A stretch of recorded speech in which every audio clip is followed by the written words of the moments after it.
जय मसीह की सभी प्रिय जानों को मैं आप सभी का हमारे चैनल पुकार पर हार्दिक स्वागत करता हूं। आज हम एक और बाइबल के अनसुलझे रहस्य पर चर्चा करने जा रहे हैं, जो है संख्या 7। क्या आपने कभी सोचा है कि बाइबल में यह संख्या बार बार क्यों दिखाई देती है?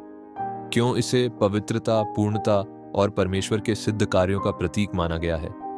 बाइबल, जो परमेश्वर का जीवित वचन है, हमें बताती है कि संख्या 7 कोई साधारण संख्या नहीं, बल्कि ईश्वरीय योजना की मुहर है। सृष्टि के 7 दिन, 7वें दिन का विश्राम, 7 आत्माएं, 7 कलीसियाएं, 7 तुरहियां, 7 आशीर्वाद, ये सभी हमें यह सिखाते हैं कि परमेश्वर का हर कार्य पूर्ण और संपूर्ण है। सृष्टि और पूर्णता उत्पत्ति 2:2 से 3 में लिखा है कि परमेश्वर ने 6 दिनों में सृष्टि पूरी की और 7वें दिन विश्राम किया।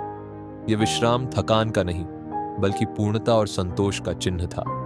यह हमें सिखाता है कि हमारे जीवन में भी परमेश्वर के साथ ठहराव, प्रार्थना और संगति आवश्यक है। 7 पाप और 7 आशीर्वाद।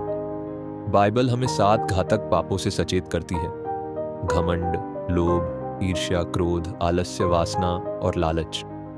लेकिन वही परमेश्वर हमें 7 प्रकार के आशीर्वाद भी देता है, जो हमें उसकी उपस्थिति के ओर निकट ले जाते हैं। पाप हमें उससे दूर करते हैं, जबकि आशीर्वाद हमें उसके हृदय के करीब लाते हैं।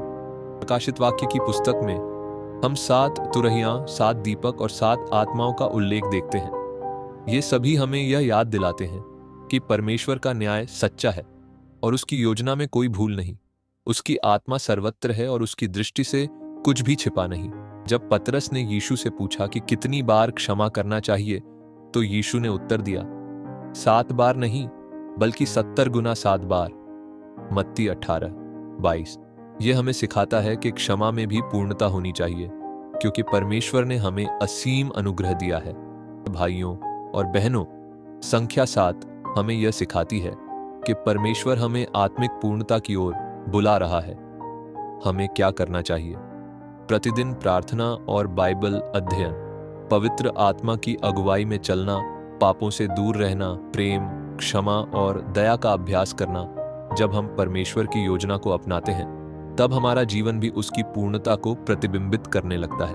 संख्या 7 हमें यह याद दिलाती है कि परमेश्वर के कार्य कभी अधूरे नहीं होते।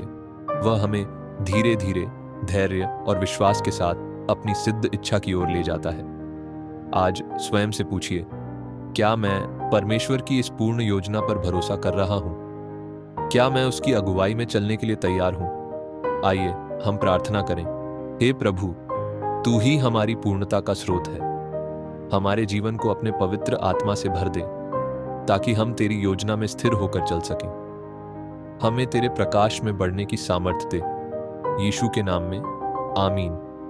यदि इस संदेश ने आपके हृदय को छुआ हो, तो वीडियो को लाइक करें, साझा करें, चैनल को सब्सक्राइब करें और कमेंट में हालेलुया लिखकर बताएं कि आपने क्या सीखा।